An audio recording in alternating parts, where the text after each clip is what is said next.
فلا أقسم بمواقع النجوم وإنه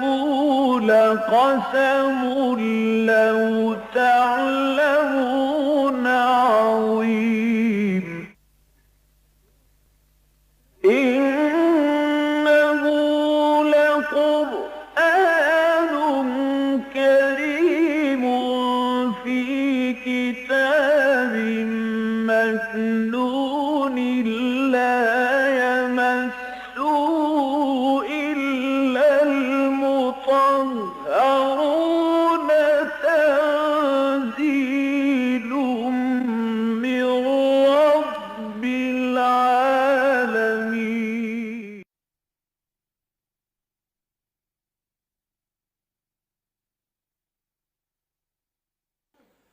نحمده ونصلي على رسوله الكريم اما بعد فقد قال الله تبارك وتعالى كما ورد في سورة النساء اعوذ بالله من الشيطان الرجيم بسم الله الرحمن الرحيم يا أيها الذين آمنوا كونوا قوامين بالقسط شهداء لله ولو على أنفسكم أو الوالدين والأقربين إن يكن غنيا أو فقيرا فالله أولى بهما فلا تتبعوا الهوى أن تعدلوا وإن تلووا أو تعرضوا فإن الله كان بما تعملون خبيرا يا أيها الذين آمنوا بالله ورسوله والكتاب الذي نزل على رسوله والكتاب الذي أنزل من قبل ومن يكفر بالله وملائكته وكتبه ورسله واليوم الآخر فقد ضل ضلالا بعيدا ان الذين آمنوا ثم كفروا ثم آمنوا ثم كفروا ثم ازدادوا كفرا لم يكن الله ليغفر لهم ولا ليهديهم سبيلا بشر المنافقين بأن لهم عذابا أليما الذين يتخذون الكافرين أولياء من دون المؤمنين أيبتغون عندهم العزة فإن العزة لله جميعا وقد نزل عليكم في الكتاب أن إذا سمعتم آيات الله يكفر بها ويستهزأ بها فلا تقعدوا معهم حتى يخوضوا في حديث غيره إنكم إذا مثلهم إن الله جامع المنافقين والكافرين في جهنم جميعا صدق الله العظيم رب اشرح لي صدري ويسر لي أمري واحلل عقدة من لساني يفقهوا قولي سورہ نساء کی آیت نمبر 136 قرآن مجید کی اہم ترین آیات میں سے ایک ہے۔ اس میں امت مسلمہ کا جو مقام اور مرتبہ ہے، جو اس کے ذمے اللہ کی طرف سے ایک فریضہ عائد کیا گیا ہے، اس کا ذکر ہے۔ جیسے کہ ہم نے دیکھا سورہ بقرہ میں وَكَذَلِكَ جَعَلْنَاكُمْ أُمَّةً وَسَطًا لِتَكُونُوا شُهَدَاءَ عَلَى النَّاسِ وَيَكُونَ الرَّسُولُ عَلَيْكُمْ شَهِيدًا، اسی طرح ہم نے تمہیں ایک امت وسط بنایا ہے، درمیانی امت بنایا ہے، بہترین امت بنایا ہے، تاکہ تم گواہ ہو جاؤ پوری نوع انسانی پر اور اللہ کے رسول گواہ ہو جائیں تم پر۔ وہ اللہ کے ہاں کھڑے ہو کر یہ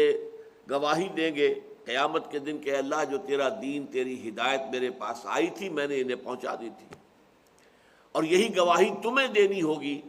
کہ تم نے وہ دین پھر آگے پوری نوع انسانی کو پہنچا دیا۔ خدا نہ خواستہ اگر اس میں تم ناکام نکلے تو گویا کہ لوگوں کی جو گمراہی ہے اس کا وبال بھی تم پر آئے گا کہ اللہ انہوں نے ہم تک بات پہنچائی نہیں، ان کے ذمہ تھا ہم تک پہنچانا۔ یہی مضمون پھر آگے آ گیا ہے سورہ آل عمران میں، کنتم خیر امۃ اخرجت للناس تأمرون بالمعروف وتنہون عن المنکر وتؤمنون باللہ، تم وہ بہترین امت ہو جسے دنیا والوں کے لیے نکالا گیا ہے۔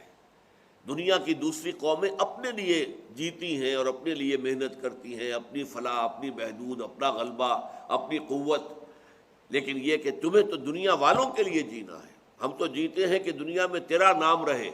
کہیں ممکن ہے کہ ساقی نہ رہے، جام رہے،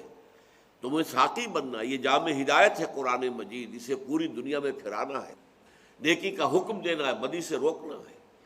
تمہارا تو گویا کہ فرض منصبی یہ ہے کہ تم اللہ کی طرف سے یہاں پر اس زمین پر تم پولیس فورس ہو، جیسے ہر حکومت کی ایک پولیس فورس ہوتی ہے، ایسے ہی وہ ڈیوائن کنگڈم جو ہے آسمانوں اور زمین کی، اس میں امت مسلمہ کو پولیس فورس کی حیثیت حاصل ہے کہ وہ نیکی کو قائم کرے، بدی کو روکے، نیکی کا حکم دے، بدی سے منع کرے۔ اب یہ تیسرا مقام ہے کہ جس میں امت کا بحیثیت مجموعی جو رول ہے، جو کردار ہے،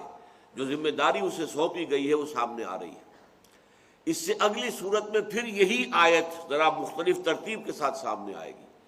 تو یہ چاروں صورتیں جو ہے مدنی جو طویل ہیں اور شروع میں ہے قرآن مجید کے سورہ بقرہ، سورہ آل عمران، سورہ نساء، سورہ مائدہ، ان چاروں میں یہ مضمون موجود ہے۔ چنانچہ یہاں کن الفاظ میں آیا ہے؟ یا ایھا الذین آمنوا، اے اہل ایمان، کونوا قوامین بالقسط، بن جاؤ پوری طاقت کے ساتھ کھڑے ہونے والے عدل و انصاف کے لیے۔ کونوا قوامین، قام یقوم قائم، کھڑا ہونا، قائم وہ جو کھڑا ہے، فعال کے وزن پر قوام، پوری طاقت سے کھڑا ہے، ہر دم کھڑا ہے، یہ تمہارا رول ہے۔ قوامین بالقسط، عدل انصاف، دنیا میں سے ظلم کا خاتمہ اور عدل و انصاف کا قیام، یہ تمہاری ذمہ داری ہے۔ شہداء للہ، اللہ کے حق میں گواہی دیتے ہوئے، یعنی اللہ نے تمہیں دیا ہے نظام عدل و قسط، اللہ نے بتایا ہے کس کا کیا حق ہے، تو گویا کہ جب عدل و قسط قائم کرتے ہو تو تم اللہ کی گواہی دے رہے ہو، اللہ کے گواہ بن کر کھڑے ہو جاؤ گے۔ یہ گویا کہ ایک ہی سکے کے دو پہلو ہیں۔ اگر تم قوام بالقسط بنتے ہو تو گویا کہ شہداء للہ بن جاتے ہو، اللہ کے حق میں گواہی دینے والے۔ اگر تم اللہ کے حق میں گواہی دینے والے بنتے ہو تو گویا کہ تم قوام بالقسط بن جاتے ہو۔ یہ مضمون کس قدر اہم ہے، اس کو یوں سمجھیے کہ قرآن مجید میں سب سے پہلے تو یہ بات سامنے آتی ہے کہ اللہ کی صفات میں سے یہ ہے کہ وہ حق کو قائم کرنے والا ہے۔ یہ سورہ آل عمران کی آیت ہے، شہد اللہ انہ لا الہ الا ہوا والملائکۃ واولو العلم قائما بالقسط۔ اللہ تعالیٰ خود گواہ ہے اس پر کہ اس کے سوا کوئی معبود نہیں، اور سارے فرشتے اس پر گواہ ہیں، اور انسانوں میں سے جو اولو العلم ہیں، علم، فہم، شعور رکھنے والے، وہ بھی گواہ ہیں، اور یہ کہ قائما بالقسط، اللہ عدل و انصاف کا قائم کرنے والا ہے۔ اس اعتبار سے آپ غور کریں گے تو ایک اور نقطہ سامنے آنا چاہیے کہ اللہ تعالیٰ کے جو صفاتی نام ہیں وہ یا تو فاعل کے وزن پر آتے ہیں، یا فعیل کے وزن پر آتے ہیں، یا فعال کے وزن پر آتے ہیں۔ علیم فعیل کے وزن پر ہو گیا، اسی طریقے سے ستار، غفار، یہ جو ہے فعال کے وزن پر ہے۔ اسی طریقے سے کوئی جو ہے الرافع، الخافض، اٹھانے والا، گرانے والا، یہ اسم فاعل ہے۔ تو یا تو اسم فاعل کے وزن پر، اور یا پھر فعیل جو صفت مشبہ کا وزن ہے، اور یا فعال جو مبالغے کا صیغہ ہے۔ لیکن ایک اللہ تعالیٰ کا اس صفاتی نام وہ ہے کہ جو مصدر ہے، العدل، مجسم عدل۔ اب یہ لفظ مجسم اللہ کے شایان شان نہیں ہے، لیکن کیا کریں، ہمارے پاس کوئی اور لفظ ہے نہیں۔ جیسے ہم کہتے ہیں سراپا عدل، وہ تو عدل ہی عدل ہے، سراپا عدل ہے۔ اب سراپا کا لفظ بھی اللہ کے لیے اس کی شان کے شایان نہیں ہے، نہ اس کا سر ہے نہ پیر ہے، تو سراپا یہ تو اردو میں ہم بولتے ہیں کسی شخص کی پوری شخصیت کو واضح کرنے کے لیے۔ اسی طرح نہ اس کا کوئی جسم ہے کہ اس کو ہم یہ کہیں کہ وہ تو عدل مجسم ہے۔ لیکن کیا کریں، ہمارے پاس جو ہماری لغت ہے، ہماری وکیبلری میں وہ لفظ ہے ہی نہیں کہ جو اللہ کے شایان شان ہے۔ تو یہ العدل اللہ کا ایک نام ہے کہ وہ عدل کامل، اور عدل جو ہے یہ گویا کہ اس کی صفت لازم ہے۔ اس کو در حقیقت ذرا ایک انتہا پر پہنچا دیا ہے معتزلہ نے اور اہل تشیع نے، روافض نے۔ ان کا موقف یہ ہے کہ اللہ پر عدل کرنا لازم ہے، اللہ پر لازم ہے کہ وہ نیکوکار کو اچھا جزا دے، اچھا بدلہ دے، اور بدکار کو سزا دے، لازم ہے اس پر۔ اہل سنت کا ہمارا موقف یہ ہے کہ اللہ پر کوئی شے لازم نہیں ہے، اللہ اس سے بہت بلند و بالا ہے، سوائے ایک شے کے جو اس نے خود کہا میں نے اپنے اوپر لازم کر لی ہے۔ کتب اللہ علی نفسہ الرحمہ، اللہ نے اپنے اوپر واجب کر لی ہے رحمت، رحمت تو واجب ہے، لیکن یہ ہے کہ اللہ تعالیٰ کسی نیک وکار کو سزا دے، جہنم میں ڈال دے، اس کا اختیار ہے، کسی بدکار کو وہ مغفرت کر دے، اس کا اختیار ہے۔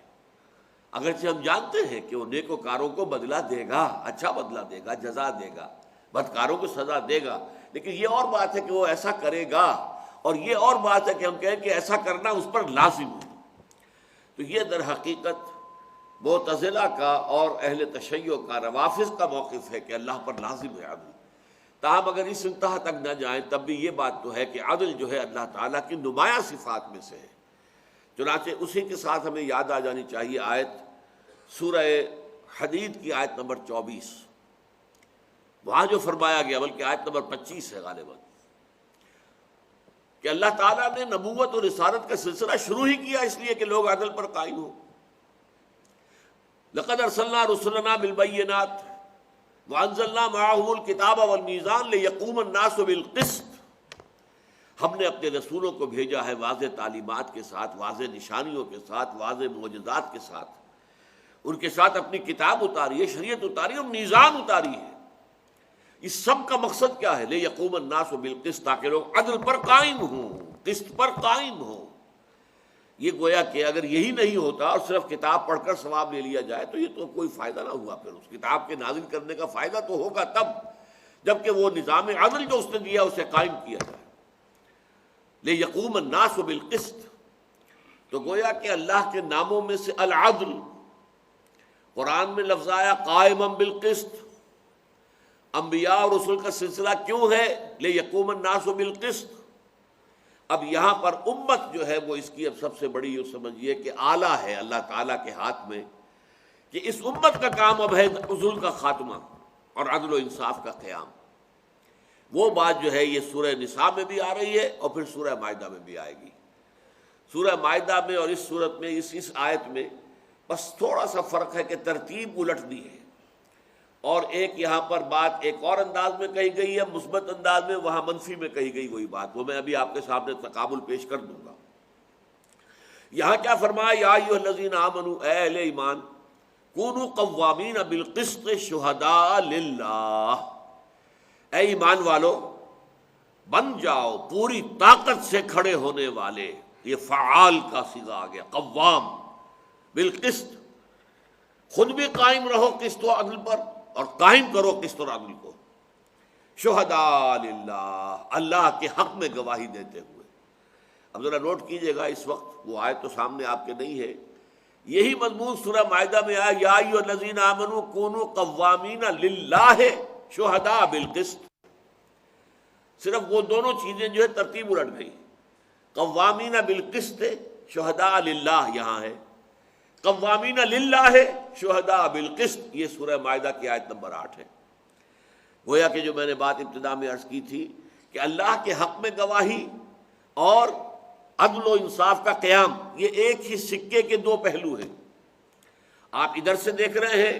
تو قوامین بالقسط پہلے آ گیا ہے، شہداء بالقسط بعد میں آیا ہے، اسی کو الٹی طرف سے دیکھیے تو قوامین للہ شہداء بالقسط، بات تو ایک ہی ہے۔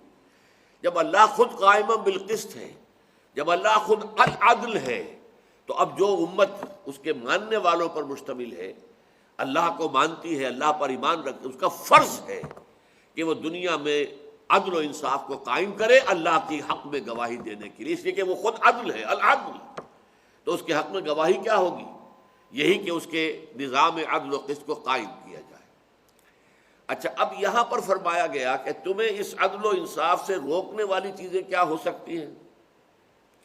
یہاں ایک پہلو لایا گیا، سورہ مائدہ کی آیت میں دوسرا پہلو آ جائے گا۔ یہاں فرمایا وَلَوْ عَلَىٰ أَنفُسِكُمْ أَوِ الْوَالِدَيْنِ وَالْأَقْرَبِينَ، خواہ وہ تمہارے اپنے خلاف جا رہا ہو،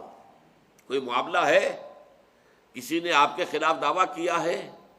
اور اس کا دعویٰ صحیح ہے، تو تم حق کی بات کہو کہ ہاں تمہارا دعویٰ صحیح ہے، میں حاضر ہوں، مجھ سے جو بھی تم نے، میں نے اگر زیادتی کی ہے، جو بھی تم چاہتے ہو کہ اس سے اس کا ازالہ ہو جائے، میں حاضر ہوں۔ وَلَوْ عَلَىٰ أَنفُسِكُمْ، یہ نہ دیکھو کہ اگر حق بات کہوں گا تو میرے خلاف پڑ جائے گی،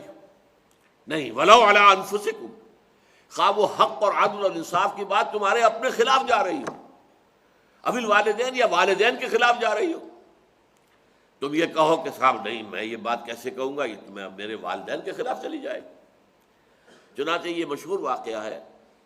مولانا حمید الدین فراہی رحمۃ اللہ علیہ، ان کے والد بڑے زمیندار تھے، ان کا کوئی جھگڑا ہوا کسی اور سے، تو جو مخالف فریق تھا انہوں نے کہا کہ ٹھیک ہے ہم آپ کے بیٹے کو بنا لیتے ہیں ثالث، حمید الدین فراہی رحمۃ اللہ علیہ ثالث بنا دیا۔ انہوں نے دونوں طرف کی بات سن کر اپنے والد کے خلاف جو ہے فیصلہ دے دیا۔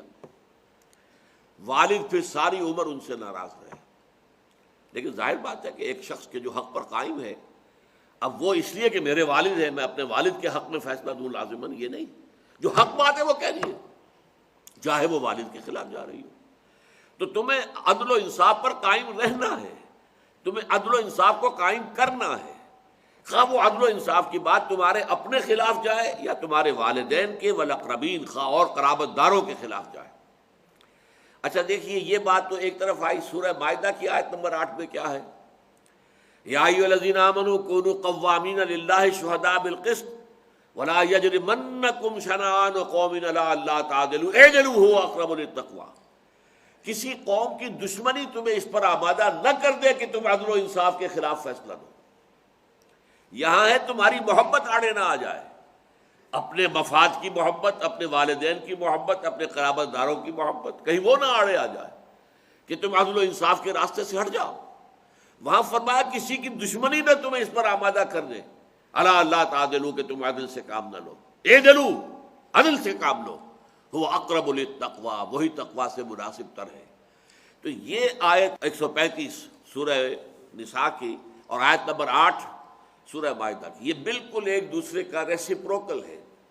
ایک دوسرے کے ساتھ عکسی ترتیب ہے۔ یا ایھا الذین آمنوا کونوا قوامین بالقسط شہداء للہ، یا ایھا الذین آمنوا کونوا قوامین للہ شہداء بالقسط۔ یہاں فرمایا وَلَوْ عَلَىٰ أَنفُسِكُمْ أَوِ الْوَالِدَيْنِ وَالْأَقْرَبِينَ،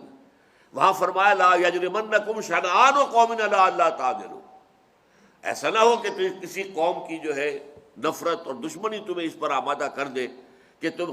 حق اور انصاف کے راستے سے پھر جاؤ۔ اب یہاں فرمایا ان یکن غنیا او فقیرا فاللہ اولیٰ بہما، اگر کوئی غنی ہو یا فقیر تو اللہ تعالیٰ ان سے کہیں بڑھ کر خیر خواہ ہے، ولی ہے، یہ ولی سے اولا بنا ہے، ولی یہ فعیل کے وزن پر ہے، اور اس کا افعل بنے گا اولا،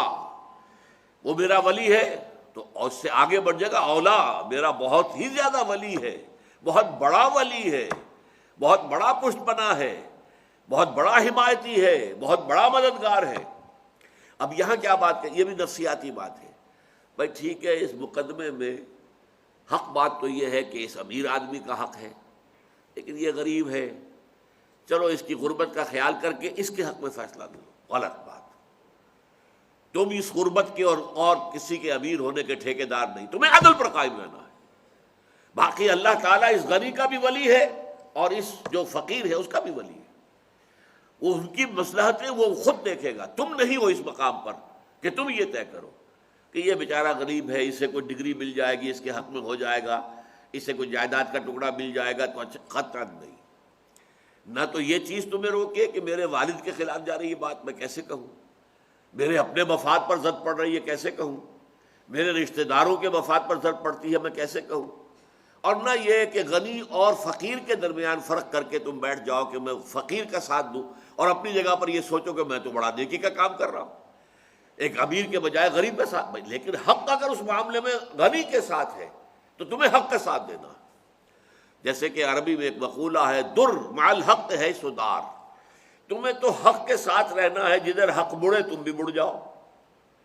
دارا یا دورو مڑ جانا، در مع الحق ہے سدار، اب حق ادھر جا رہا ہے تو تم بھی ادھر جاؤ، حق ادھر جا رہا ہے تو تم بھی ادھر جاؤ، تمہیں تمہارا دامن جڑا ہونا چاہیے حق کے ساتھ، کوئی غنی ہو فقیر ہو۔ ان یکن غنیا او فقیرا فاللہ اولیٰ بہما، اللہ تعالیٰ ان کی مصلحتوں کو جاننے والا ہے، اللہ تعالیٰ تم سے کہیں بڑھ کر ان کا خیر خواہ ہے، اللہ تعالیٰ ان کے حق میں جو ہے جو بھی بہتر ہوگا فیصلہ کر دے گا۔ فلا تتبعوا الہویٰ ان تعدلوا، دیکھنا ایسا نہ ہو کہ خواہش نفس کی پیروی کرتے ہوئے تم عدل سے ہٹ جاؤ۔ وَإِن تَلْوُوا أَوْ تُعْرِضُوا، اور اگر تم توڑو مروڑو گے، بعض اوقات ایسا ہوتا ہے کہ ایک آدمی سیدھی بات کرے تو وہ تو سیدھی ہو جاتی، ذرا ہیر پھیر کر کے اس بات کو توڑا جائے مروڑا جائے، یہ تلوو ہے۔ جیسے کہ یلوون انفسہم، وہ اپنی زبانوں کو توڑتے تھے مروڑتے تھے منافق اور یہودی، کہ اگر کہنا ہے حضور سے کہ راعینا، ذرا ہماری طرف توجہ فرمائیں، تو راعینا راعینا، اے ہمارے چرواہے، اب دل میں خوش ہو رہے ہیں ہم نے انہیں چرواہا کہا ہے۔ لیکن اگر کہے کوئی کچھ پکڑے، تمہارا دماغ خراب ہے، تمہارے کان میں معلوم ہوتا ہے کہ میل بہت جمع ہو گیا، ہم نے تو راعینا کہا تھا۔ لیکن یہ کہ یہ سب وہ زبان کو ذرا سی لوچ دے کے اور اس کے اندر جو ہے ایک معنی کا جو ہے تبدیل کر دیا۔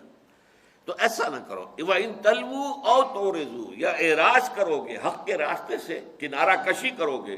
فَإِنَّ اللَّهَ كَانَ بِمَا تَعْمَلُونَ خَبِيرًا، تو جان لو کہ اللہ تعالیٰ جو کچھ تم کر رہے ہو اس سے باخبر ہے۔ ایسا نہیں ہے کہ اللہ تعالیٰ جو ہے وہ تمہارے اس طرح کے توڑنے مروڑنے سے اور کوئی بہانے بنانے ہیلے کرنے سے اللہ دھوکہ کھا جائے گا، نہیں، اللہ پوری طرح باخبر ہے جو کچھ تم کر رہے ہو۔ اب اس کے بعد جو آیت آ رہی ہے وہ بھی قرآن مجید کی اہم ترین آیات میں سے، یا ایھا الذین آمنوا آمنوا باللہ ورسولہ والکتاب الذی نزل علی رسولہ والکتاب الذی انزل من قبل، اے ایمان والو ایمان لاؤ اللہ پر اور اس کے رسول پر صلی اللہ علیہ وسلم، اور اس کتاب پر جو اس نے اپنے رسول پر نازل کی، اور اس کتاب پر جو اس نے پہلے نازل کی تھی۔ یہ کیا ہے مفہوم؟ ذرا غور طلب ہے، ہمارے دروس میں تو یہ بار بار آیا ہے مضمون کہ اصل میں ایمان دو طرح کا ہے۔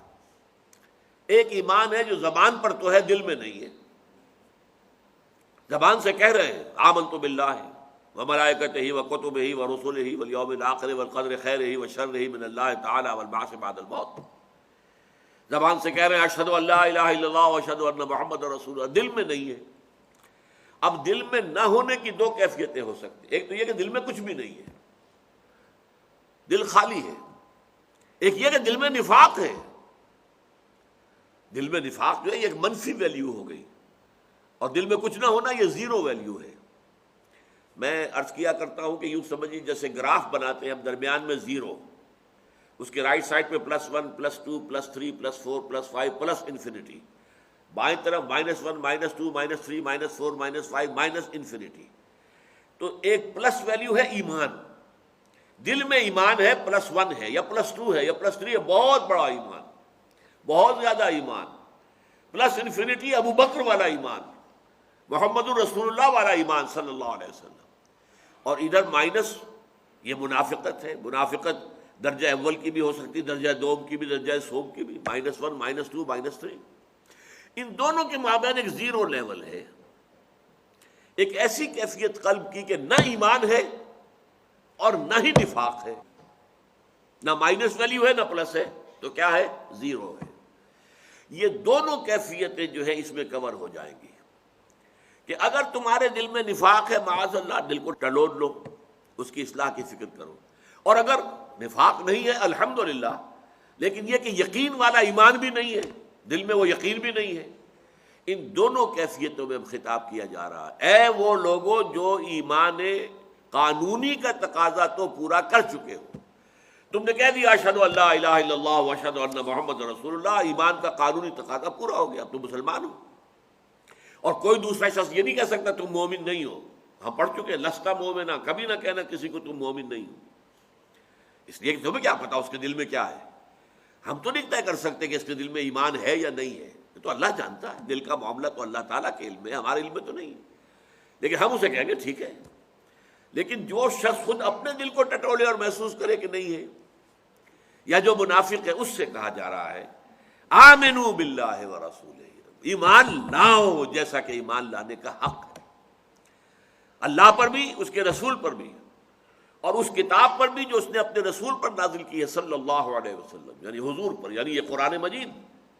والکتاب الذی انزل من قبل، اور اس کتاب پر بھی جو اس نے پہلے نازل کی تھی، یعنی تورات۔ یہ ذہن میں رکھیے کہ پہلے جو اللہ نے کتابیں نازل کی ہیں اس میں کتاب ہونے کی حیثیت صرف تورات کو حاصل ہے۔ باقی تو یہ ہے کہ حقیقت جو شریعت دی گئی تھی تورات میں، باقی اس طرح تمام انبیاء جو ہیں بنی اسرائیل کے، وہ اسی شریعت کے نفاذ کے لیے اور اسی کی تعلیم و تلقین کے لیے آپ کام کرتے رہے۔ انہیں صحیفے تو دیے گئے، حضرت داؤد کو اگر زبور دی گئی ہے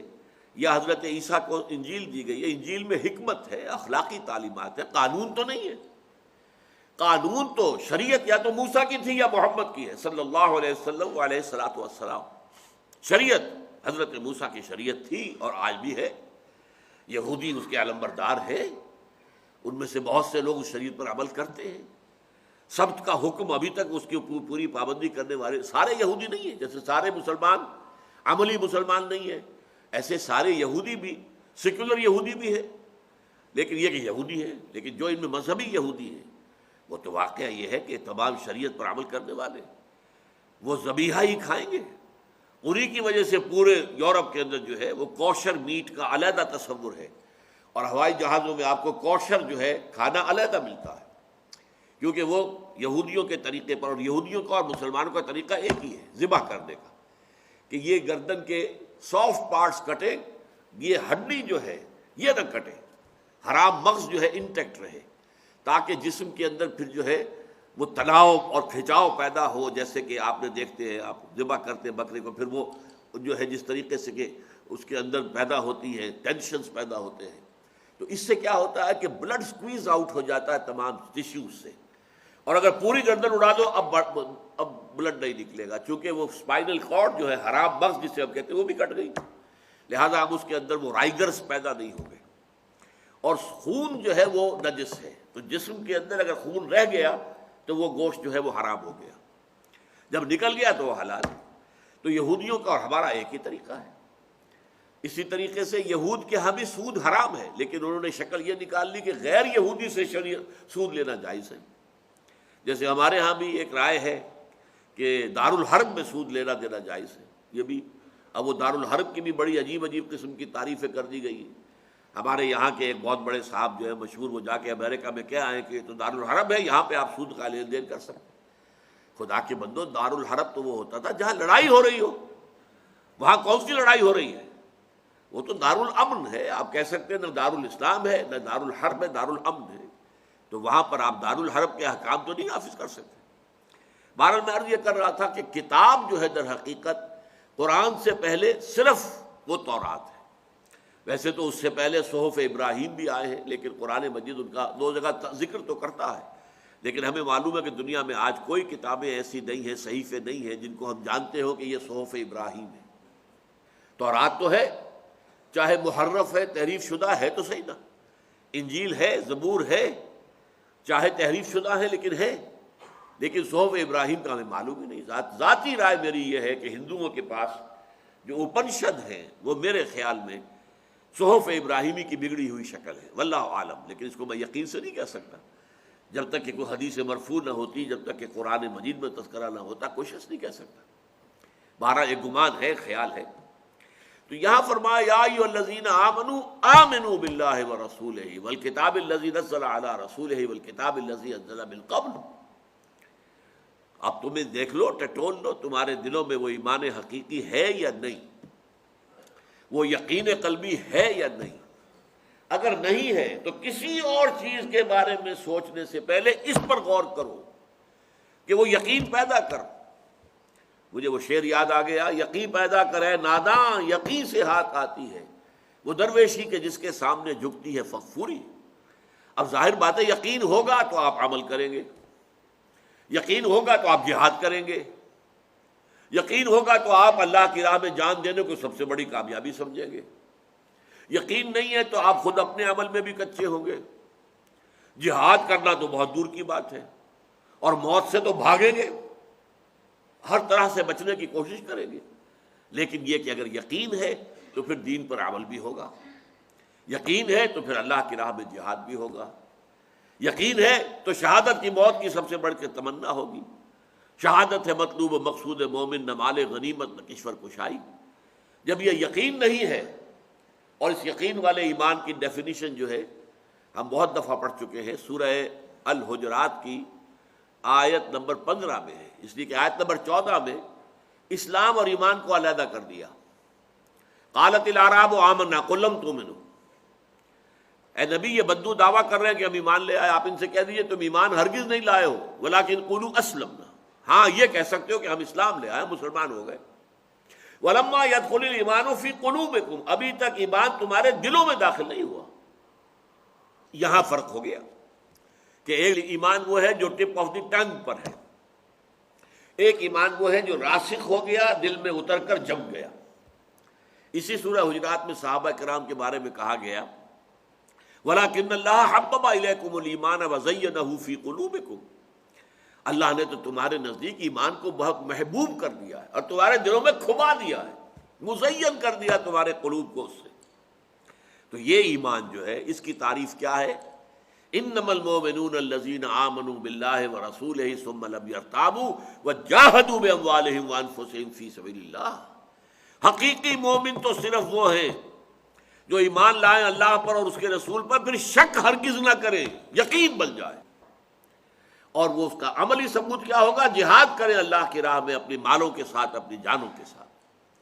اولئک هم الصادقون، صرف یہ لوگ سچے ہیں اگر یہ کہے کہ ہم مومن ہیں۔ تو یہ ایمان جو ہے، اب دو ایمان ہو گئے، ایک ایمان قانونی اقرار و باللسان سے، ایک ایمان حقیقی قلب کے اندر یقین کی کیفیت۔ یہ جو ایمان قانونی ہے اس کے صرف 5 ارکان ہیں: شہادت، کلمہ شہادت، نماز، روزہ، حج، زکوٰۃ۔ یہ ایمان جو ہے یقین والا، اس کے مزید 2 ارکان ہو جائیں گے، شہادت ہی نہیں، یقین دل میں، اور نماز، روزہ، حج اور زکوٰۃ ہی نہیں، جہاد عمل میں۔ تو گویا کہ ایمان حقیقی کے 7 رکن ہو جائیں گے: دل میں یقین،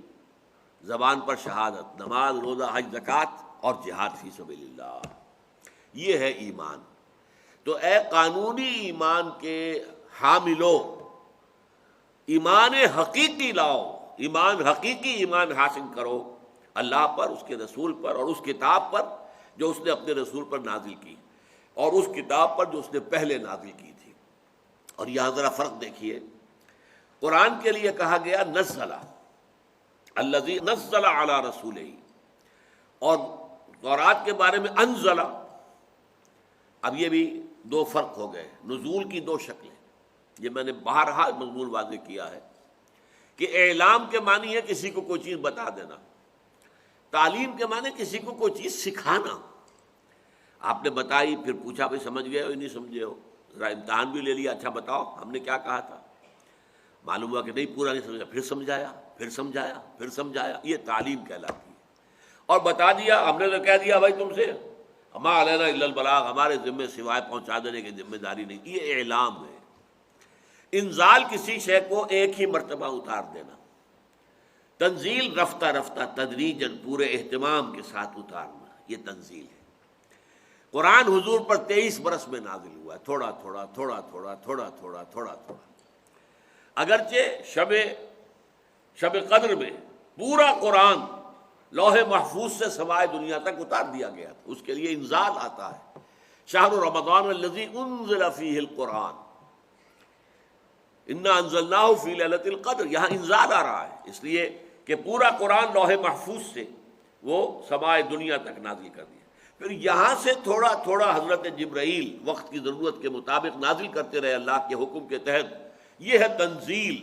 یہ 23 برس میں مکمل ہوئی ہے۔ تو جو تورات بنیادی تھی جس میں احکام تھے، 10 کمانڈمنٹس، وہ تو پتھر کی تختیوں پر دے دی گئی ایک دم، حضرت موسیٰ کو کوہ طور پر دے دی گئی، اس لیے اس کے لیے انزال کا لفظ آیا ہے۔ اور قرآن تنزیل،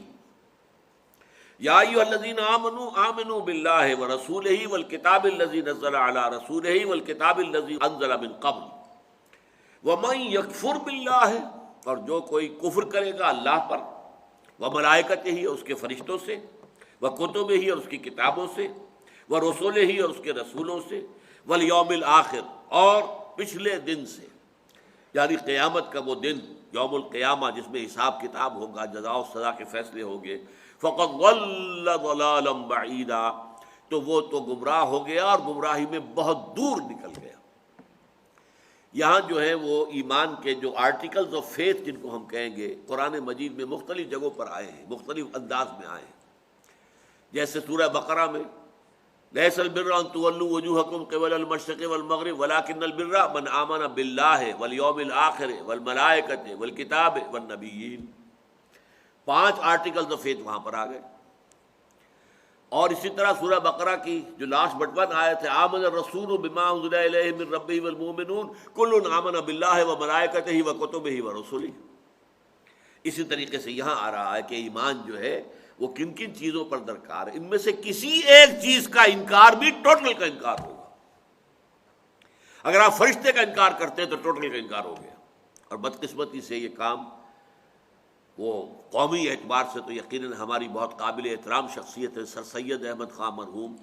لیکن ان سے یہ غلطی ہوئی ہے، انہوں نے فرشتوں کا انکار کر دیا۔ فرشتوں کا کوئی وجود نہیں ہے،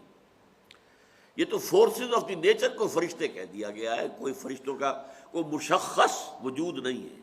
وہ کوئی صاحب تشخص ہستیاں نہیں ہیں کہ جن کا اپنا کوئی وجود ہو۔ تو جو کوئی ایک شے کا بھی انکار کرے گا وہ ٹوٹل کا انکار ہوگا۔ وَمَن يَكْفُرْ بِاللَّهِ، اور جو کفر کرے گا اللہ کا، وَمَلَائِكَتِهِ، اس کے فرشتوں کا، وَكُتُبِهِ، اور اس کی کتابوں کا، وَرُسُلِهِ، اور اس کے رسولوں کا، وَالْيَوْمِ الْآخِرِ۔ اب وَالْيَوْمِ الْآخِرِ میں مزید پھر جو چیزیں شامل ہوگی وہ یہ ہے کہ بعث بعد الموت، اسی لیے کہ جو حدیث جبرائیل میں جو لفظ آیا وہ بعث بعد الموت یہ آیا ہے، الایمان ان تؤمن باللہ وملائکتہ وکتبہ ورسلہ والیوم الآخر والقدر خیرہ وشرہ من اللہ تعالی والبعث بعد الموت، یہ حدیث جبرائیل میں ایمان کی ڈیفینیشن آئی ہے۔ تو وہاں 2 چیزیں آ گئی، ایک قدر کا، تقدیر پر ایمان، اور مرنے کے بعد دوبارہ اٹھ کھڑے ہونے کا ایمان۔ بعث بعد الموت ہوگی تو یوم قیامت ہوگا نا، اور یوم قیامت میں محاسبہ ہوگا، حساب کتاب ہوگا، فیصلے ہوں گے۔ کچھ خوش قسمت وہ ہوں گے جو سیدھے جنت میں چلے جائیں گے، کچھ بدبخت وہ ہوں گے جو ہمیشہ کے لیے جہنم کے حوالے ہوں گے، کچھ بیچ میں ایسے بھی ہوں گے جن میں ایمان تھا تو صحیح لیکن اتنا کمزور تھا کہ وہ ان کے اعمال جو ہے ان کے اندر ظاہر نہیں ہو سکا پورے طور پر۔ تو نیک عمل بھی کچھ کیے ایمان کے تحت اور ساتھ ہی بد عملیاں بھی رہی، تو ان کے اعمال کو تولا جائے گا۔ پلڑا کون سا بھاری ہے؟ نیکیوں کا پلڑا بھاری ہے تو جاؤ سیدھے چلے جاؤ جنت کے اندر، چاہے ایمان کمزور تھا لیکن تمہارا نیکیوں کا پلڑا بھاری ہے، جاؤ۔ اور ایمان کمزور تھا اور نیکیوں کی بجائے بدیوں کا پلڑا بھاری ہے تو بھائی جہنم میں جاؤ، وہاں تمہاری صفائی ہوگی۔ دیکھیے صفائی جو ہے، دھوبی کیا کرتا ہے، پہلے کپڑوں کو بھٹی چڑھاتا ہے، نیچے آگ ہے اور وہ ابل رہے ہیں اس کے اندر کپڑے جو ہے، اسی طرح جہنم کی آگ میں تپا کر تمہیں صاف کیا جائے گا۔ سونے کو اسی طرح صاف کرتے ہیں، پہلے آگ پہ لگا کے اسے پگھلائیں گے تو پھر اس میں سے جو ہے جو چیز امپیورٹی ہے وہ علیحدہ ہوگی، اور پھر آپ کو معلوم ہے کہ وہ پٹکتا ہے کپڑوں کو پتھروں کے اوپر۔ تو یہ مختلف 2 چیزیں ہو گئی۔ اسی طرح اللہ تعالیٰ کی طرف سے ان لوگوں کو عذاب ملے گا جہنم میں، جیسے جیسے کوئی صاف ہوتا جائے گا اسے باہر نکال کر، اس کی تفاصیل احادیث میں آئی ہیں، جب باہر نکالا جائے گا تو ایسے ہوگا جیسے کوئلے کے مانند جلا ہوا، اس کے بعد رفتہ رفتہ اس کی کیفیت بہتر ہوگی اور پھر جو ہے وہ اس کو جنت میں داخل کر دیا جائے گا۔ تو 3 کیٹیگریز ہو گئی، ایک وہ کہ جن میں ایمان سرے سے نہیں تھا، سیدھے جہنم میں اور ہمیشہ ہمیشہ کے لیے، ایک وہ کہ جن کا ایمان بھی بہت تھا اور اعمال بھی غالب تھے، نیکی کا پلڑا بھاری تھا، وہ سیدھے جنت میں اور ہمیشہ ہمیشہ کے لیے۔ یہ درمیانی ایک کیٹیگری ہے کہ جن کا ایمان کمزور تھا اور اس میں ان کی نیکیوں کا پلڑا جو ہے کمزور تھا، ہلکا تھا، بدیوں کا پلڑا بھاری تھا، تو انہیں جہنم میں داخل کر کے اور ان کی صفائی کر کے پھر انہیں جنت میں داخل کر دیا جائے گا۔ تو اب یہ چیزیں ہیں کہ جن کو ہم کہتے ہیں کہ آرٹیکلز آف فیتھ جو ہیں ہمارے ایمان کے۔ تو جو کوئی بھی کفر کرے گا اللہ کا، وہ ملائکتہ ہی، اس کے فرشتوں کا، وہ کتب ہی، اس کی کتابوں کا، وہ رسول ہی، اور اس کے رسولوں کا، والیوم الآخر، اور وہ پچھلے دن کا، قیامت کے دن کا، فقد ضل ضلالا بعیدا۔ اچھا، اب یہ تو کیفیت آ گئی کفر اور ایمان۔ اب ایک درمیانی کیفیت ہے، جیسے میں نے بتایا نا کہ جہاں آخرت میں قیامت کے دن بھی 3 کیٹیگریز ہو جائیں گی۔ تو یہاں بھی ایک کیٹیگری ہے، ایک ہے کھلے کافر دنیا کے اندر، صاف کافر، مخالف، مشرک، ایک ہے اہل ایمان صحابہ کرام، درمیان میں کچھ لوگ ہیں مذبذبین بین ذالک، یہ الفاظ بھی آ جائیں گے آگے چل کر۔ وہ دل تو ان کا چاہتا ہے نیکی کے راستے پر چلے، لیکن جب وہاں کوئی تکلیف آتی ہے تو پیچھے ہٹتے ہیں، پھر ذرا ان کی طبیعت کے اندر جو ہے وہ نیکی کا غلبہ آتا ہے، پھر کچھ آگے بڑھتے ہیں، پھر کوئی امتحان آ گیا پھر پیچھے ہٹ گئے۔ تو ان کا یہ آسیلیشن ہوتی ہے، ادھر سے ادھر، ادھر سے ادھر، اور ان میں یہ اصل میں بیان ہے جو غیر شعوری نفاق ہوتا ہے، ان کی کیفیت ہے یہ۔ ایک نفاق وہ ہے جو میں حقیقت نفاق کی تقاریر کے اندر کھل کر بیان کیا کرتا ہوں کہ ایک شخص جھوٹ موٹ ایمان لائے اور اسے معلوم ہے میں ایمان نہیں لایا ہوں، جیسے کوئی ہندو وہ مسلمانوں کی طرح داڑھی رکھ کر خطرہ کرا کر اور ہمارے سرحدی علاقوں میں داخل ہو جائے اور وہاں مسلمان بن کر رہے اور جاسوسی کرتا رہے۔ چنانچہ ایسی خبریں بھی آئیں کہ کوئی ہندو جو ہے وہ کسی آبادی میں گیا، وہاں امام مسجد کی حیثیت سے کئی سال تک مقیم رہا، اب جو حجرہ اس کا تھا اس کے اندر وہ ٹرانسمیٹر وغیرہ موجود تھے اور سرحدی علاقے میں تھا، تو فوج کی ذرا نقل و حرکت ہوتی تھی اطلاع دیتا رہتا تھا، وہ پکڑا گیا، وہ ٹرانسمیٹر وغیرہ بھی اس کے اندر برآمد ہو گئے۔ تو یہ شخص جو ہے یہ جانتا ہے کہ میں ایمان نہیں لایا، میں مسلمان نہیں ہوں، میں بنا ہوا ہوں دھوکہ دینے کے لیے مسلمان، لہذا وہ ہے منافق شعوری طور پر، ارادی طور پر، خود جانتا ہے۔ ایسے ہی یہودیوں نے ایک سازش کی تھی مدینہ منورہ میں کہ یہ جو اسلام کی دھاک جو ہے بیٹھ گئی ہے کہ جو شخص ایمان لے آئے اس کے ٹکڑے کر دو تب بھی وہ واپس نہیں ہوتا، بڑا سے بڑا امتحان، بڑی سے بڑی آزمائش۔ تو یہ جو گڈ ول بن گئی ہے اس کو ذرا کمزور کرنے کے لیے ایسے کرو، ہم صبح کے وقت ایمان کا اعلان کریں گے اور سارا دن حضور کی صحبت میں رہیں گے، شام کو ہم پھر کہہ دیں گے نہیں جی نہیں کچھ نہیں ہے یہاں، یہ تو دور کے ڈھول سہانے تھے، ہم نے قریب آ کے دیکھ لیا کچھ نہیں ہے، تو ہم تو واپس جا رہے ہیں اپنے دین میں۔ یہ سازش ہے جس کا سورہ آل عمران میں ذکر موجود ہے۔ جس چیز پر یہ اہل ایمان لائے تم بھی صبح کے وقت اس پر ایمان کا اعلان کر دو، وَاغْفِرُوا آخِرَهُ، اور آخری حصہ دن کا آئے تو کفر کر دو، مرتد ہو جاؤ۔ تو یہ سازش تھی۔ تو جو گھنٹے بھی انہوں نے گزارے ہیں ایز اے مسلم، تو وہ جانتے تھے کہ ہم تو ہے نہیں مسلمان، ہم تو کافر کے کافر ہیں، لیکن ہم دھوکہ دینے کے لیے، لیکن اگر اسی 8 گھنٹوں میں کسی کا انتقال ہو جاتا تو ظاہر بات ہے اس کی نماز جنازہ پڑھی جاتی، because legally he was a Muslim, اس نے کلمہ شہادت پڑھا ہے صبح اور وہ آ گیا ہے حضور کی صحبت میں بیٹھ رہا ہے، اس وقت موت ہو جاتی تو کیا ہوتا، اس کی نماز جنازہ پڑھی جاتی۔ تو یہ ہے لیگل اسلام کا معاملہ۔ تو یہاں پر فرمایا گیا کہ اس لیگل اسلام کے پردے میں جب نفاق ہوتا ہے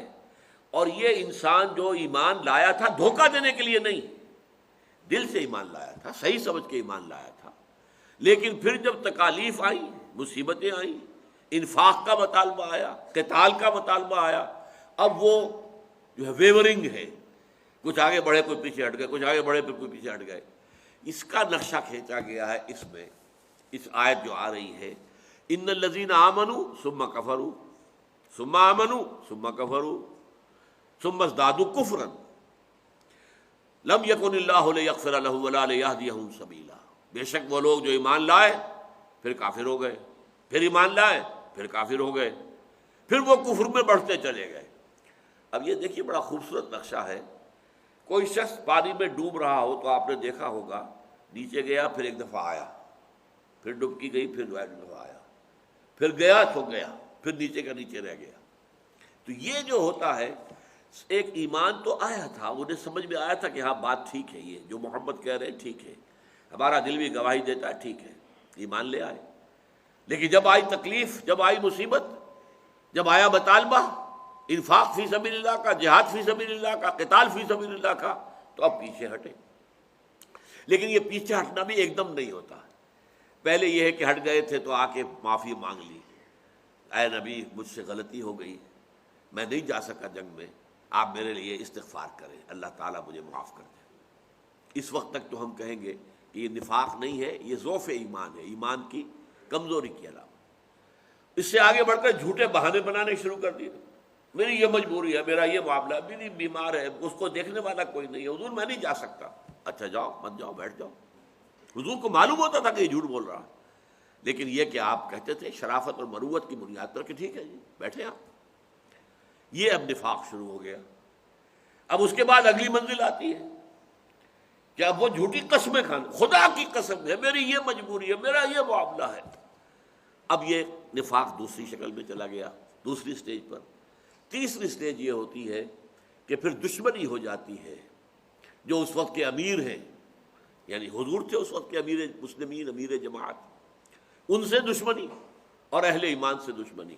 کہ یہ لوگ جو اپنی جانیں ہتھیلی پر رکھے ہر وقت حاضر ہونے کو تیار ہوتے ہیں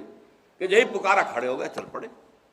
انہیں نہ دائیں کی فکر، نہ بائیں کی فکر، نہ اپنے بچوں کی فکر، نہ بچیوں کی فکر، نہ گھر کی محبت، کچھ بھی نہیں۔ تو یہ لوگ ہیں اصل میں جن کی وجہ سے ہم جو ہیں نمایاں ہو جاتے ہیں۔ وہ چل پڑے، ہم بیٹھے رہے تو ہم نمایاں ہو گئے، سب بیٹھے رہتے تو سب کے سب ٹھیک رہتے، کوئی بات نہیں تھی۔ جب یہ تیسری سٹیج آئی تو گویا کہ اب ڈوب گئے۔ اب آخری سٹیج تھی یہ، اس کے بعد ان کے لیے اب وہ اوپر نہیں آئیں گے۔ تو یہ اندر ہی اندر ہوتا ہے۔ یہاں پہ کفر کا مطلب ارتداد نہیں ہے، قانونی طور پر وہ کافر نہیں ہوئے، یہ اندر ہو رہی ہے کیفیت، جس کی مثال میں دیا کرتا ہوں کہ وہ بڑا سا شہتیر ہے اور اس میں دیمک لگی ہوئی ہے۔ وہ دیمک جو ہے اندر ہی اندر اس کو کھا رہی ہے، لیکن اوپر جو ہے ایک چفٹی سی وہ چھوڑ کے رہتی ہے تاکہ وہ نظر نہ آ جائے۔ اگر تو آپ کو نظر آ گیا ارے دیمک لگی ہوئی ہے تو آپ فوراً دیکھیں گے کتنی گہری ہے، کیا ہو گیا ہے، لیکن وہ اوپر ایک ونیئر جو ہے، ایک جو اس کے اوپر چھوڑ کے جاتی، اتنی سمجھدار، اتنی سا وہ کیڑا جو اس کو سمجھدار ہے کہ باہر سے ظاہر نہ ہو کہ ہم اس کو کھا رہے ہیں، اندر ہی اندر کھوکھلا کر دیں۔ اور اس کے بعد وہ جب گرتا ہے تو پتہ چلتا ہے ارے یہ تو دیمک اس کو ختم کر چکی تھی، اس کی طاقت ختم ہو چکی، ہمیں نظر ہی نہیں آیا۔ دروازے کی چوکھٹ میں اسی طرح دیمک لگتی ہے، اوپر سے جو ہے ایک ونیئر جو ہے وہ باقی ہے، اندر سے کھوکھلا ہو چکا ہے۔ یہی معاملہ ان کا تھا، اوپر سے اسلام، قانونی اسلام انٹیکٹ رہتا تھا، یہ اندر ہی اندر جو ہے یہ ڈبکیاں کھا رہے ہیں۔ ان الذین آمنوا ثم کفروا ثم آمنوا ثم کفروا ثم ازدادوا کفرا۔ پھر دو سٹیجز کے بعد تیسری سٹیج وہی ہے کہ پھر وہ کفر کے اندر بڑھتے چلے جاتے ہیں۔ اب نفاق جو ہے تھرڈ سٹیج کو پہنچ گیا تو وہ ناقابل علاج ہے۔ جیسے کہ کسی زمانے میں کہا جاتا تھا ٹی بی تھرڈ سٹیج کو داخل ہو گئی ہے، اب تو اس کا علاج کوئی نہیں ہے، اب تو دن گننے ہیں، ٹھیک ہے اس کے لیے ذرا اچھے کھانے پینے کا بندوبست رکھو، اللہ اللہ خیر صلی اللہ، علاج کوئی نہیں۔ آج کل علاج ہے اللہ کے فضل و کرم سے، لیکن یہ کہ تھرڈ سٹیج جو تھی نفاق کی وہ بھی لا علاج تھی، پوائنٹ آف نو ریٹرن، اب واپس نہیں آ سکتے، لہذا اس کا نقشہ کھینچا گیا۔ ان الذین آمنوا ثم کفروا ثم آمنوا ثم کفروا۔ پھر نوٹ کر لیجئے یہ ظاہری نہیں ہے، باطنی کیفیت ہے جس کا ذکر ہو رہا۔ اوپر قانونی اسلام انٹیکٹ ہے، قانونی اسلام کے اندر اندر اس کے نیچے ہو رہا ہے جو کچھ ہو رہا ہے۔ ان الذین آمنوا ثم کفروا ثم آمنوا ثم کفروا ثم ازدادوا کفرا، پھر کفر میں بڑھتے چلے گئے۔ لم یکن اللہ لیغفر لہم، اللہ ہرگز ان کو معاف فرمانے والا نہیں ہے، ہرگز اللہ کا معاملہ یہ نہیں ہے کہ وہ انہیں معاف کر دے۔ ولا لیہدیہم سبیلا، اور نہ ہی وہ راستہ دکھائے گا، ہدایت دے گا انہیں راستے کی۔ یعنی یہ کہ اب ان کے لیے جس کو میں نے کہا ابھی پوائنٹ آف نو ریٹرن ہے، گویا کہ اللہ کی طرف سے ان کے دلوں پر بھی مہر ہو گئی ہے۔ طبع اللہ علی قلوبہم، ختم اللہ علی قلوبہم۔ یہ ایک دم نہیں ہوتا، شروع سے نہیں ہوتا، یہ جب یہ پورے اس طریقے سے آدمی ڈوبتا ڈوبتا ڈوبتا ڈوبتا پھر بالکل جو ہے وہ نیچے نکل جاتا ہے، تہہ میں جا پہنچتا ہے، تو یہ وہ کیفیت ہے کہ اس کے بعد اب اس کے اوپر آنے کا کوئی امکان نہیں۔ بشر المنافقین بان لہم عذابا الیما، معلوم ہو گیا یہ ذکر کن کا ہو رہا تھا؟ منافقین کا۔ اے نبی بشارت دے دیجیے ان منافقین کو جو اس کیفیت میں مبتلا ہے۔ ان الذین آمنوا ثم کفروا ثم آمنوا ثم کفروا، جو اس کیفیت میں مبتلا ہے، تو اے نبی بشر المنافقین بان لہم عذابا الیما، تو بشارت دے دیجیے ان منافقین کو کہ ان کے لیے بہت دردناک عذاب ہے۔ الذین یتخذون الکافرین اولیاء من دون المؤمنین، اب یہ منافقین کی بعض صفات آگے آ رہی ہیں۔ جیسے کہ میں نے عرض کیا تھا سورہ نساء کا اکثر و بیشتر حصہ جو ہے نفاق اور منافقین کے ذکر پر اور ان کی تفاصیل جو ہے اس پر مشتمل ہے، اکثر حصہ۔ اگرچہ جیسے یہاں لفظ منافق آ گیا ہے، دوسری جگہوں پر آپ کو لفظ منافق نہیں ملے گا، لیکن ہے بھی، لیکن یہ کہ یہ سارا ہمیں دیکھنا پڑتا ہے کہ اگرچہ یا ایھا الذین آمنوا کہا جا رہا ہے، لیکن یہ اصل میں یہاں مخاطب کون ہے؟ یہ ضعیف الایمان، یا جو قوی الایمان ہے، یا وہ کہ جو اندر سے منافق کھوکھلے ہیں؟ الذین یتخذون الکافرین اولیاء من دون المؤمنین، وہ لوگ، وہ منافق جو اہل ایمان کو چھوڑ کر کافروں کو اپنا دوست، پشپناہ، حامی اور مددگار بناتے ہیں۔ یہ مضمون جو ہے پوری شان کے ساتھ تو آئے گا سورہ مائدہ کے اندر، یا ایھا الذین آمنوا لا تتخذوا اليہود والنصارى اولیاء بعضهم اولیاء بعض۔ یہ تو جب ہم سورہ مائدہ پر پہنچیں گے تو تفصیل سے گفتگو ہوگی۔ یہاں منافقین کی علامت کے طور پر لایا جا رہا ہے، یہ چاہتے ہیں ان کے ساتھ مل کر رہے، ان سے اپنی دوستی گانٹھے رکھے۔ اصل میں جیسے ہوتا ہے نا، آپ کہتے ہیں don't keep all the eggs in one basket, ایک ہی ٹوکری میں سارے انڈے رکھو گے تو ٹوکری گر گئی تو ساری ٹوٹ جائیں گے نا، تقسیم کر لو، کچھ اس میں کچھ اس میں، ایک گر بھی گئی تب بھی کچھ آدھے انڈے تو سلامت رہیں گے نا۔ اسی طریقے سے وہ اپنی وفاداریاں تقسیم کر دیتے تھے۔ مسلمانوں سے بھی کہو ہم آپ کے ساتھ ہیں، جی ہم تو آپ کا ساتھ ہیں، ہم ایمان لائے ہیں، ہم جو بھی آپ حکم دیں ہم حاضر ہیں۔ اور کافروں سے بھی دعا، ہم ان کے ساتھ بظاہر تو ہیں، لیکن یہ کہ اصل میں تو ہماری دل آپ کے ساتھ ہے، اور کبھی موقع بھی آئے گا تو ہم ثابت کر دیں گے۔ اس کا بھی ذکر آگے آ رہا ہے، شاید ہم اگلے درس میں اس کو پڑھیں گے۔ تو اس طریقے سے وہ دونوں کے ساتھ جو ہے وہ اپنی بنا کر رکھنا چاہتے تھے کہ کیا پتہ، تیل دیکھو، تیل کی دھار دیکھو، پتہ نہیں ان کا غلبہ ہو جائے، پتہ نہیں ان کا غلبہ ہو جائے، کیا پتہ۔ تو تم اپنے جو معاملات ہیں دونوں کے ساتھ درست رکھو، اہل ایمان کا غلبہ ہو جائے، جی ہم بھی تو اہل ایمان تھے نا، ہم بھی آپ کے ساتھ تھے، اور اگر کفار کا اگر غلبہ ہو گیا، دیکھو جی ہم تو آپ کی مدد کرتے رہے، ہم آپ کو ان کے راز بتاتے رہے، اور ہم نے تو در حقیقت اپنے آپ کو آپ کے لیے ڈھال بنا لیا تھا، ان کے حملے ہم سہتے تھے اور آپ کو بچاتے تھے۔ تو یہ ایک منافق جو دنیا کا طالب ہے، ظاہر بات ہے، جسے آپ کہتے ہیں ورلڈلی وائز، ورلڈلی وائز تو وہی شخص ہے جو ہر حال میں اپنے مفاد کو پیش نظر رکھے، اگر اسے غلط کام کرنا پڑ رہا ہے تب بھی کرے گا، اس لیے کہ اس کو تو اپنا مفاد پیش نظر ہے، اگر وہ صحیح راستے سے نہیں ملتا ہے اپنا مفاد، تو غلط راستے سے، بائی ہک اور بائی کروک جسے آپ کہتے ہیں۔ تو ان کا معاملہ کیا ہے؟ الذین یتخذون الکافرین اولیاء من دون المؤمنین ایبتغون عندهم العزہ، کیا یہ ان کے پاس عزت کے طلبگار ہیں؟ چاہتے ہیں کہ ہم ان کے ساتھ ہی اگر رہیں گے تو ہمیں عزت ملے گی، ہمیں دنیا کے اندر ایک مقام ملے گا، ہماری ایک حیثیت ہوگی۔ فإن العزة للہ جمیعا، تو جان لو عزت پوری کی پوری اللہ کے لیے۔ اس کو مزید کھولا گیا سورہ منافقون میں کہ عزت جو ہے وَلِلَّهِ الْعِزَّةُ وَلِرَسُولِهِ وَلِلْمُؤْمِنِينَ، عزت تو ہے صرف اللہ کے لیے اور اہل ایمان اور رسول کے لیے اور اہل ایمان کے لیے، اصل عزت تو ان کی ہوگی۔ وقت آ جائے گا، دیکھ لو گے تم، کفر کا جو ہے اس کا بھی جو ہے بیڑا غرق ہوگا، اور شرک کا بھی بیڑا غرق ہوگا، اور نفاق کا بھی بیڑا غرق ہو کر رہے گا، اور جزیرہ نما جو ہے یہ چمن معمور ہوگا نغمہ توحید سے۔ وہ کیفیت دیکھ لو گے تم، چند سال کی بات ہے نا، یہ بات تمہارے سامنے آ جائے گی کہ یہ جھوٹی عزتیں ہیں، یہ جھوٹے وقار ہیں، یہ دولت کی بنا پر ہے، یا کسی اور جو بھی اس وقت کے سیاسی نظام میں انہیں حیثیت حاصل ہو گئی ہے، یہ سب یوں سمجھیے کہ ایک کھیل ہو رہا ہے،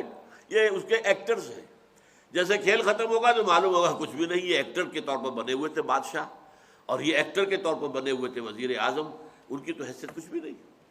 تو اسی لیے فرمایا ایبتغون عندهم العزہ،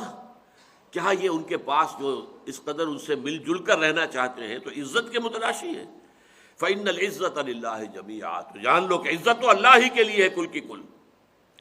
ان کی ایک اور علامت بیان ہوئی، وقد نزل علیکم فی الکتاب، اور تم پر یہ بات نازل کر دی گئی تھی کتاب میں،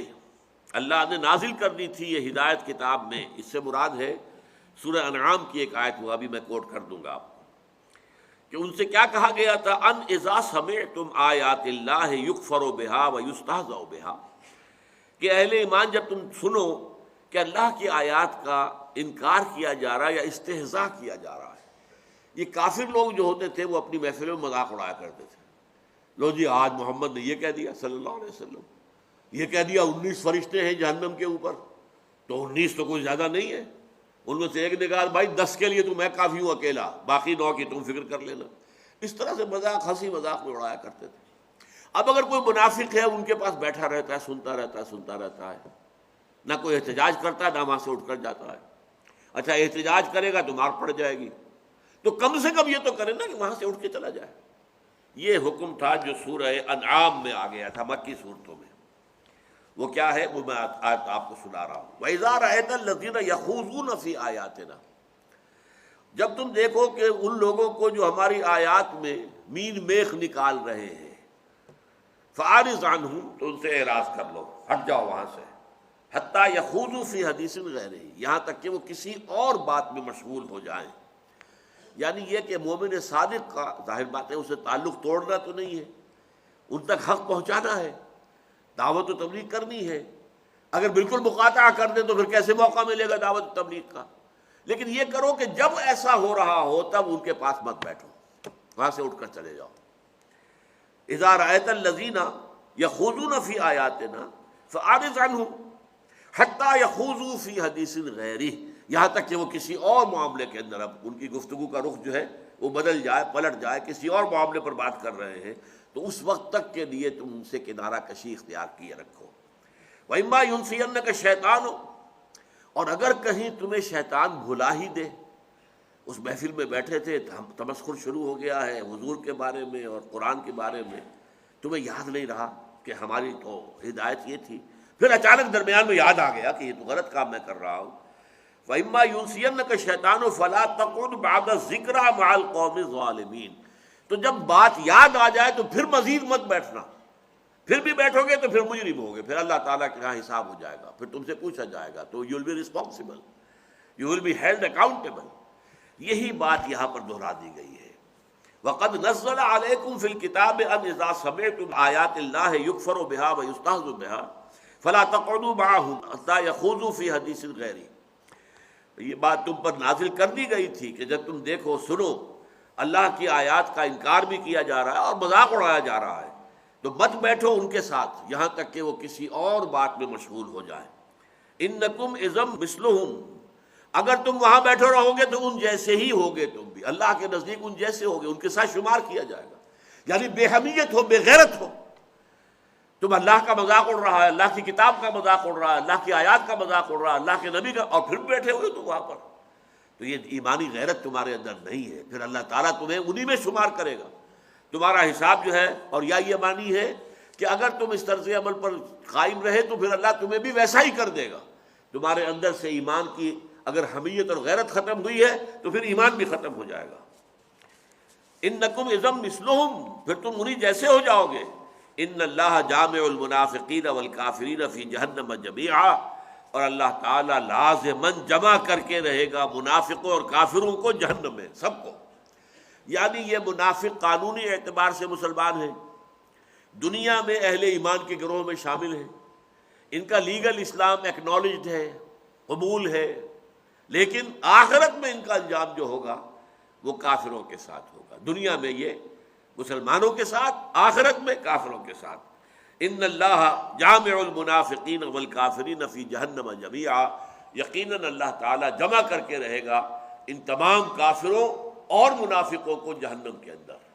بارک اللہ لی ولکم فی القرآن العظیم ونفعنی وإیاکم بالآیات والذکر الحکیم۔